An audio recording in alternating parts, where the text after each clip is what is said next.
အားလုံးပဲမင်္ဂလာပါကျွန်တော်ဒီနေ့ sharing လုပ်ပေးချင်တာကတော့ဒီစာရာရေမွေးလေးပဲဖြစ်ပါတယ်အားလုံးလည်းသိထားပြီးတဲ့အတိုင်းအခုနောက်ပိုင်းဆိုရင်စာရာရေမွေးတွေကအရန်မိုက်လာပြီအရန်ကောင်းလာပြီဆိုတော့အဲ့ဒီကောင်းတဲ့ရေမွေးတွေကတစ်ခုဖြစ်တဲ့ဒီစာရာ black intense ဆိုတဲ့ perfume လေးကိုကျွန်တော်လက်ဆောင်ရထားပါတယ်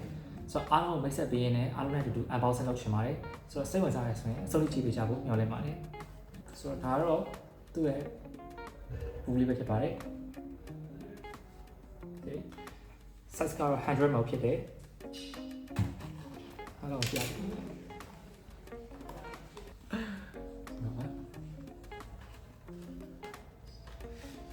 对，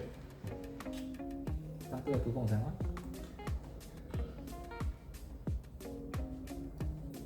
သူက plan ပြင်ပိုင်းက matte type သွားတယ်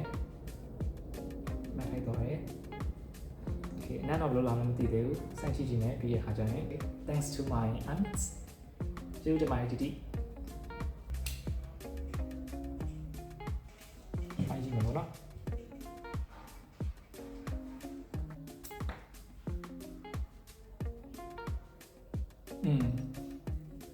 ပြောထားတဲ့အတိုင်းပဲ Oriental Woody လို့ပြောထားတဲ့အတိုင်းပဲ Woody ဘက်ကိုသွားတယ်နက်ကဘယ်လိုခေါ်မလဲအရင်ပြ strong ဖြစ်တဲ့နက်မျိုးမဟုတ်ဘူးချိုတဲ့အဘက်တွေလည်းသွားတယ် Woody ဘက်လည်းသွားတယ်ပြီးရင်ကျွန်တော်ထင်တာပြောရမယ်ဆိုရင်ကျွန်တော်ရေမိုးချောင်းအများကြီးကိုနားမလဲဘူးသူ့ရဲ့ ingredient တွေပါကျွန်တော်တိတ်နားမလဲဘူးဒါပေမဲ့ very spicy ဖြစ်တယ်လို့ခံစားရတယ်ဗျာချိုလေးနဲ့ဗနီလာအလန့်လေးလည်းပါတယ်ပန်းနံလေးစတော့တို့ဒီမှာရေးထားလို့လာဗန်ဒါပေါ့နော်ပန်းနံလေးလည်းရတယ်ကျွန်တော်သဘောကျတယ်ဗျာအနံလေးကိုမစိုးဘူးပေါ့နော်နောက်ချက်လောက်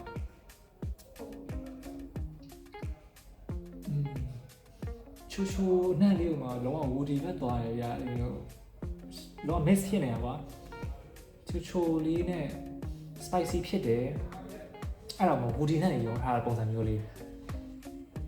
မိုက်တယ်မဆိုးဘောနော်လောကဗျာကိုယ်အနာကတ်လိုက်တာနဲ့လောက classic ဆန်နဲ့တိတ် casual အနေနဲ့မစွတ်ချင်ဘူးဥပမာကျွန်တော် office wear တွေနဲ့ဘာတွေနဲ့ဝတ်မလားပေါ့ဒီကောင် office သွားတဲ့ပုံစံမျိုးတွေအပေါ် polo shirt လေးနဲ့ over style band လေးနဲ့ smart ကြတဲ့ပုံစံမျိုးလေးနဲ့ဒီကောင်နဲ့ဆိုရင်လိုက်တယ် shutter နဲ့ကြောင်ဆက်ဖြစ်မနေဘူးဗျာအဲ့လိုမျိုးပြောပြရတယ်လောက smart ကြတဲ့ဘက်ကိုသွားတယ်ပေါ့ဗျာမိုက်တယ်လောက classic ကြတဲ့အနက်မျိုးပေါ့နော်အဲ့လိုနေကိုကျွန်တော်ပြောချင်တယ်ဆိုတော့မိုက်ပါတယ်โอเคအားလုံးလည်းစောင့်ကြည့်ကြည့်ပြီးကြတော့ကျေးဇူးတင်ပါတယ်ကျွန်တော်ရဲ့အထောက်အကူလည်းကျေးဇူးတင်ပါတယ် bye bye